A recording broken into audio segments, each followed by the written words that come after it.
Quand nos enfants ou nos ados refusent Jésus-Christ, que faire? Beaucoup de parents sont confrontés à ce problème et aujourd'hui, on a décidé d'en parler pour voir si on peut apporter notre petite contribution. Et je suis toujours en compagnie de Sharon. Hello! Comment tu vas? Je vais très bien, merci. Ok, on va évoquer les raisons pour lesquelles les enfants souvent ne sont pas trop intéressés par l'église. Ils sont pas chauds. Et on va voir si nous, les parents, on n'est pas à un niveau peut-être responsable de tout cela. Et surtout, on va passer le temps à regarder un peu dans la Bible ce qui peut nous édifier. Alors, si ça t'intéresse, reste sur cette vidéo. N'oublie pas, à Talk Abi the Talk, all things.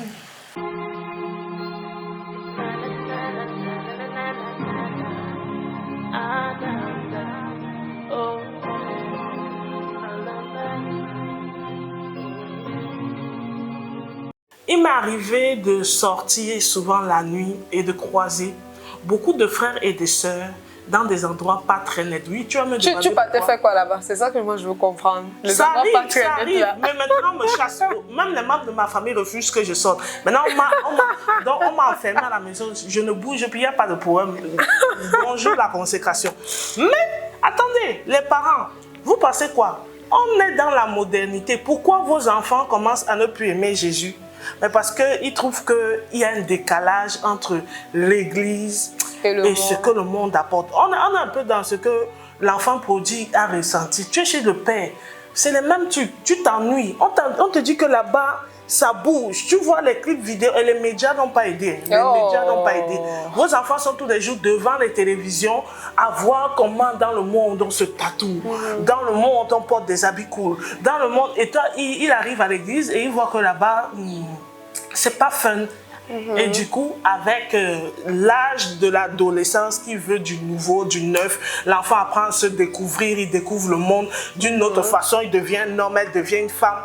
Elle voit que entre maman et moi, là, on est dans la même chose. Tu as les formes, j'ai les formes. Hein? Tu peux mettre des perruques, je peux mettre des perruques. Du coup, elle pense qu'elle est ton égale et qu'elle peut faire ses propres choix. Alors, c'est comme ça que beaucoup d'enfants se retrouvent de l'autre côté. Les raisons qui poussent les enfants à vraiment ne plus aimer Dieu, à ne plus aimer Jésus ou alors à rejeter Jésus à un moment donné. Toi, tu as vécu ça comment? Dans ton adolescence, c'était une période où tu t'accrochais à Dieu ou bien c'était une période où c'était genre... C'est une période où j'ai été beaucoup coachée par mes parents spirituels. Ce qui faisait que j'étais beaucoup enfermée dans les programmes de l'église et j'avais pas trop les yeux sur le monde. On te disait d'ailleurs pas de musique donc chrétienne. Toutes ces restrictions faisaient déjà que, tu sais, ton attention, là où ton attention se porte, ton cœur ira. Donc mon cœur ne se portait pas vers toutes ces choses-là. Du coup, je me suis très vite attachée à l'église. Moi, ça c'est aussi parce que tes parents avaient le temps. Hein. Pas mon père, mais ma mère était chrétienne, donc ça facilitait. Mais c'est pas le parent, tu vois, c'est les parents spirituels et c'était des jeunes. Et quand tu vois des jeunes, suivre Dieu, voilà, en Jésus, c'est vrai. On se créait notre forme de, je sais pas, de petit cocon. Parce que moi, je me souviens, pendant mon adolescence, quand j'ai vraiment dévié, c'est que tous mes leaders, je n'avais plus de leaders jeunes. Mais pourtant, quand j'étais encore plus petite, je grandissais, je voyais ces jeunes personnes servir Dieu. J'étais dans les jeunes servir Dieu. J'étais tellement motivée à servir Dieu. Mais après, ça dit que quand ça a cuit là, l'adolescence, je n'avais plus de jeunes leaders. Je n'avais plus de jeunes personnes autour de moi. J'avais pas de... Parce que quand tu as un jeune, c'est le grand frère, c'est la grande sœur et tout. Oui. Mais moi, l'une des raisons qui m'a poussée à rejeter Christ à un moment donné, c'est que le Christ qu'on me prêchait n'avait pas de sens. C'était pas logique. Parce qu'aujourd'hui, quand on est surtout, maintenant encore, quand je vois les parents et les jeunes d'aujourd'hui, moi j'ai peur pour eux. Parce qu'aujourd'hui, nous sommes à l'âge de la connaissance. Les jeunes connaissent. La connaissance est répandue. Il y a la connaissance surtout sur Internet. Donc un jeune a accès peut-être à la doctrine du New Age, à la doctrine de la franc-maçonnerie, à la doctrine de ceci. Et ce qui a le plus de sens, ce qui est plus raisonnable selon lui, c'est ça que lui suit. C'est pour ça qu'aujourd'hui, on perd beaucoup de jeunes. Parce qu'on ne prêche pas, on prêche un évangile un peu manipulé. Parce que tu as peur que l'enfant fasse mal. Tu as peur que si tu donnes la liberté à l'enfant va se perdre. Donc on manipule un peu. Sauf que lui, il lit la Bible et lui, il voit que ce que tu dis n'est pas faux. forcément ça. Quand tu dis que Dieu n'aime que les personnes saintes, si tu es saint, Dieu va t'aimer. Si tu n'es pas saint, Dieu ne va pas t'aimer. Quand il voit l'histoire de David, il panique. Il dit que mais est-ce que c'est ça? Donc même si je tue, Dieu va m'aimer. Voilà. Je continue ma vie. Tu vois, donc c'est important. Voilà pourquoi on a relevé certaines choses que les parents doivent noter durant cette phase. Quand tu vois que ton enfant n'est plus trop intéressé par les choses de l'église, il faut commencer par te revoir toi-même. Il faut que tu sois un exemple pour lui. Comme tu expliquais, voilà, tu lui racontes des bobas, il ouvre sa Bible, c'est pas ça. Tu veux, je sais pas, il voit que tu veux peut-être le contrôler mentalement. Ou lui faire peur et tout. Les ados détestent qu'on les contrôle. Soit la personne, l'évangile que tu prêches, sois-le totalement.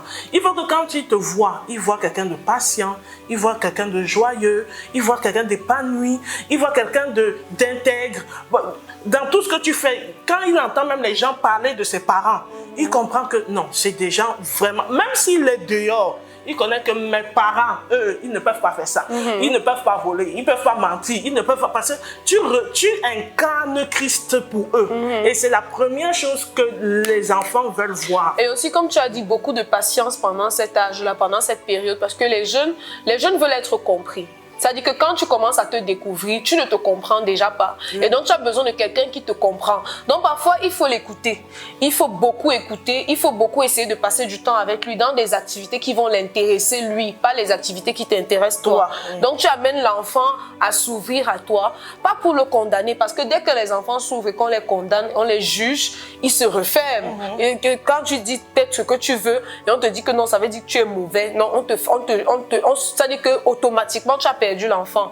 Mais si tu viens avec l'ouverture d'esprit, avec la patience, avec l'amour, et que tu essayes de comprendre pourquoi ils pensent comme ils pensent. Parce qu'on a un problème en Afrique. J'ai plus peur de ce que les gens disent que ce que les gens pensent. Tu sais très bien que l'enfant pense avoir un petit ami. Mais si elle te le dit, tu la tapes. Mais tu sais qu'elle pense à ça. C'est-à-dire, tu vois ton fils, tu sais par exemple qu'il regarde la pornographie. Mais s'il exprime son désir sexuel, tu le frustres. Mais tu sais que c'est à ça qu'il pense. Tu sais déjà que à l'âge là, bon, toi à l'âge là, tu faisais comment? Toi-même là, à l'âge là. À l'âge là, tu faisais comment? Peut-être Maria. Mais et c'est ça.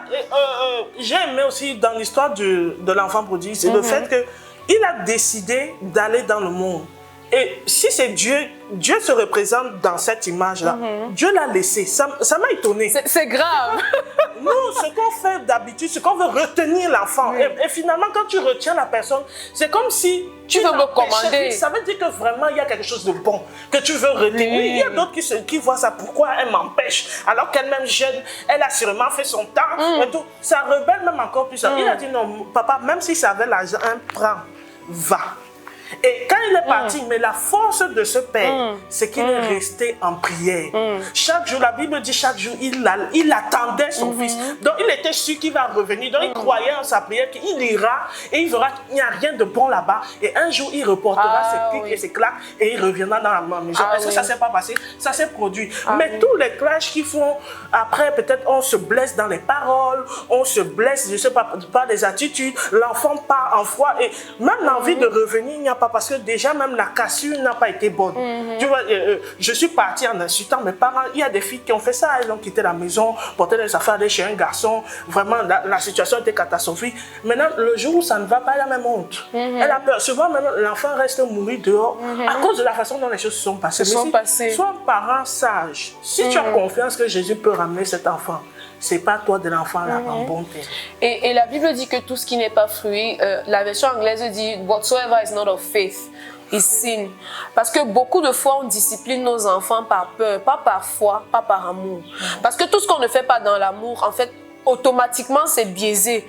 On discipline les enfants par peur. C'est-à-dire que tu as porté une grossesse pendant que tu étais à l'école et quand ta fille commence à se comporter, ou bien quand ta fille atteint cet âge-là, elle n'a même pas besoin de se comporter d'une certaine manière, tu commences à changer envers elle. Tu commences à te comporter de manière irrationnelle et erratique envers elle.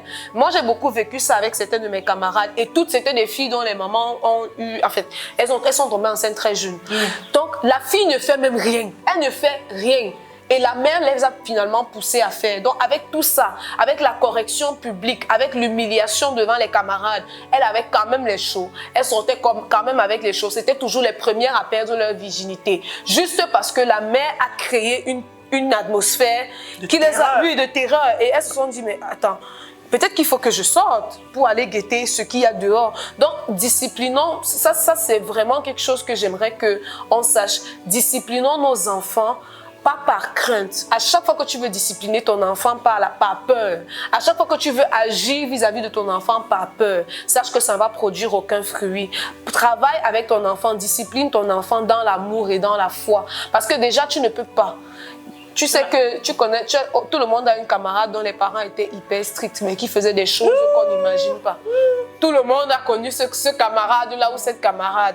Donc, le fait de faire tout ça, ça dit que tu ne peux pas protéger ton enfant. C'est Dieu qui protège. Et si on continue, parce que la Bible dit, comme vous avez commencé par la foi, ainsi donc continuez à marcher par la foi. Quand tu commences quelque chose par la foi, marche par la foi jusqu'au bout. Même, even in parenting, you have to walk by faith.